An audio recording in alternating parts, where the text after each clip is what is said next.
On Pesach, we focus intensely on the idea on cleaning out the chametz, specifically cleaning out the chametz from our soul. The chametz in our soul is the part of us that wants to serve ourselves as priority and view ourselves as the only reality, basically the ego. We are not built for that. We are built to serve others. Our emotions are there for others, for connecting to others, to be used in the service of others. And when we use it in our own service, that's the beginning of all problems. That's the beginning of all evil. Now, obviously, we don't want to get rid of our ego. What we want to do is we want to use it for others. We want to realize that it's for others and not for ourselves. So what I said in that drasha is that we don't actually want to destroy the ego. What we want to do is overshadow it or overwhelm it and redirect it in the service of others. So it gets overshadowed, our self-consciousness, when, for example, somebody that we really admire walks in the room. Like a celebrity. Imagine a celebrity were to walk in the room right now, somebody you are very excited to see, and they came and spoke to you. During that moment, during that time, you wouldn't be thinking about yourself at all. You'd be so obsessed with them. You'd be looking at their every move, listening to their every word, thinking of what you can do to serve them, to, tell them something that they'll remember. And that's the kind of thing we want to feel for all of our loved ones at all times. So in that moment, we are so absorbed in our others that we lose our self-consciousness altogether. We can be completely nullified in that sense. And that's what self-nullification really means in Torah. Now, this can happen for real in all our lives, in all aspects of our life, when we grow in Torah, especially in the learning of the panimiut of the Torah. Over time, this excitement and love spills over into how we feel to all of our loved ones, to everybody that we're responsible for, even our animals, and, every Jew, every human. We stop being self-focused, not by force, but because something more beautiful has captured our attention. Now, in this drasha, I want to talk about something important to know when striving for this humility, taking it too far. We don't want to take it too far. Now, in the last drasha, I did mention one way of taking it too far, which is really not humility at all. We end up negatively obsessed with ourselves. I'm no good. I'm low. I. We're still talking about I. So that's not really humility. That's something that masquerades as humility. So, assuming that you've got that point, when you're working on the real humility, there's another problem that can come up. You can become too humble in a way that gets in the way of your mission. Someone once said, it's the animal soul that will bring the Mashiach, because the divine soul, the Nefesh Elokit, is too humble. The Nefesh Elokit says, whenever Hashem wants the Mashiach to come, is fine with me. Who am I to rush him? And this isn't just theory. It's a real issue for Tzaddikim.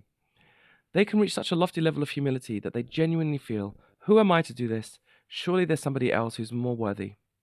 Many Tzaddikim struggle with this exact point. Like RabbiYehoshuaSimons Yosef would regularly just describe himself as a regular bookworm, nothing special. He'd even cry when people gave him honor. He didn't want anybody to make a fuss about him. The Chida constantly writes, I'm unworthy to teach this. In my humility, I write this. There's, men greater than me. The Ben Ish Chai resisted publishing his Sfarim, saying, who am I that others should learn from me? And the Chafetz Chaim famously once didn't want to stop in a town because people were gathered to see him, and he thought the honor would get to him until somebody said, they've come to honor the Torah, not you. And that reassured him, so he felt like he couldn't refuse. Tzaddikim need to be reminded that they are worthy. So we don't want to get to that point. Thankfully, these Tzaddikim carried on and published their books. Can you imagine they didn't? Can you imagine they didn't do their work? We can't make that same mistake. We might make that same mistake because we're not as great as them, even though we're striving to be like them. So now what I'll do is I will tell you how special you are in order that you should know, because that specialness that has been given to you is your mission. You're supposed to use it for others, like we said, and if you squander it, the world will be worse off. Now, your soul, I'm talking to the Jews now, the Jews that are watching, okay? Your soul is a spark of Moshe Rabbeinu. That means that you carry within him all of his greatness, even the greatness of Adam, since the Jewish people are called Adam. But there's a key difference. Adam has a large aleph in his name, symbolizing the greatness that he had, but that it made him feel bigger, and therefore he became arrogant and self-impressed. Moshe, by contrast, has a smaller aleph in his name. in Parashat Vayikra. His greatness made him humble. How does greatness make you humble? Because Moshe recognized that his gifts were from Hashem. He didn't use them to feel superior, quite the opposite, in fact. He worried that if somebody else had been given his same talents and gifts, they would have used them better than him. Every single Jew made him humble. He thought, I'm not better than you. I'm just luckier than you. If you were in my position, if you had been put in my position, you would have done a better job than me. Like a kind-hearted billionaire as well, he also realized that all of this wealth that he was given surely can't be just for him. It has to be for others. No billionaire can spend all of his money on himself. Even if he spends £1 million a year, he still can't, right? So Moshe felt a deep obligation to serve. This kind of humility, rooted in clarity and responsibility, is what we strive to emulate.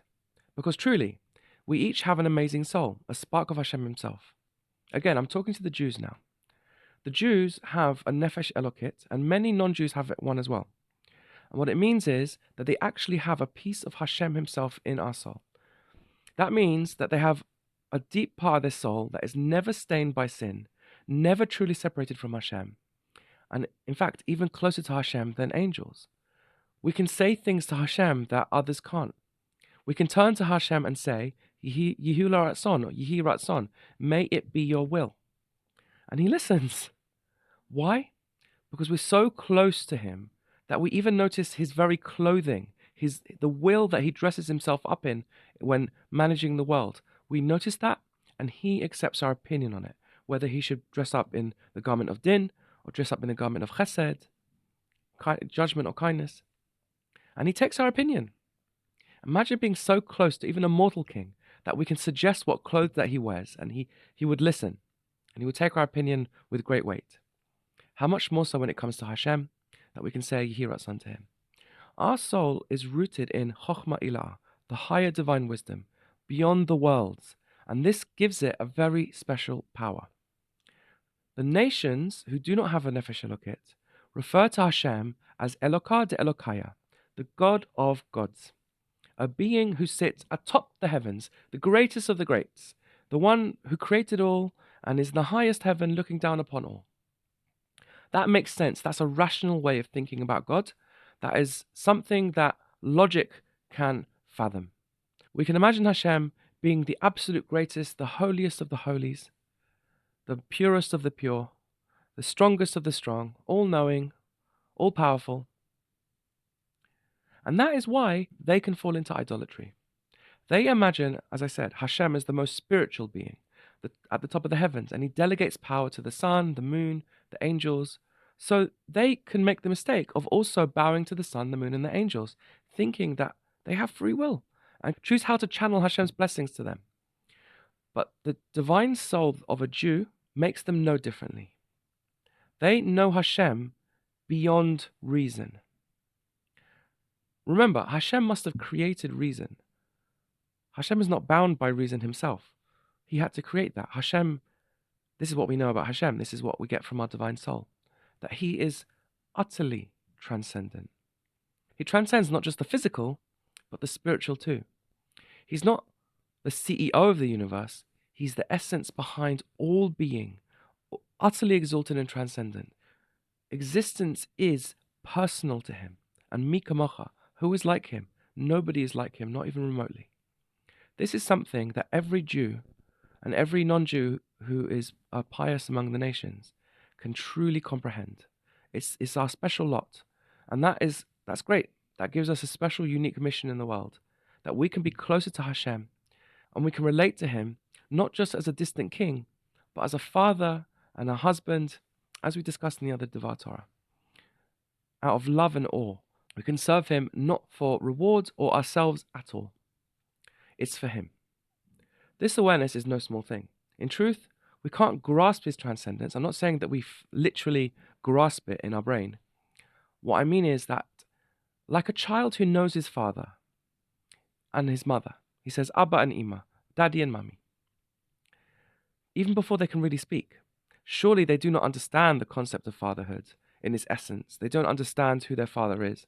They don't even know what a father is. But they do know that that's my daddy. Even the simplest of Jews knows this. And we have this faith because of our nefesh elokit, precisely because it's rooted in Hashem's chokhmah. That's why even the simplest Jew can know Hashem more intimately than even the most brilliant of the philosophers among the nations. The Gemara tells us that we get this emunah from tasting grain. Grain, bread, is a substance that comes from Hashem's chokhmah as well, so it activates it. And especially we get it from matzah, the michla de memenuta, the bread of faith. Matzah doesn't do this just by reminding us of the miracles of Egypt or whatever, in some psychological sense. It actually does draw down the special light of emunah into our souls from above, something massive and something miraculous, something that happens in a moment, which really should take a long time. In Pri Chaim, it explains that the matzah actually materializes this awareness of Hashem's transcendence in our mind. Even though it is simple, like the simple understanding of a child recognizing his father, nonetheless, it is still the greatness in our soul over the nations, a true faith.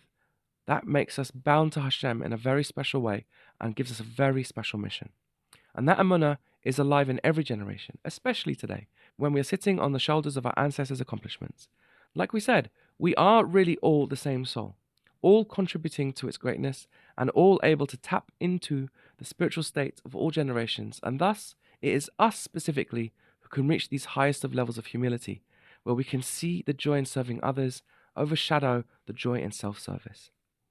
Our one soul, our nefesh elokit, uses this inner eye of faith to show our animal soul this way of looking at the world. And by the way, you should know, it's that very same eye that the nefesh elokit will show us Hashem himself when the Mashiach comes. Because the clarity and intimacy we develop now will become fully revealed then. And indeed, this very essence of being interested and excited about serving others is from him. It's itself beyond reason.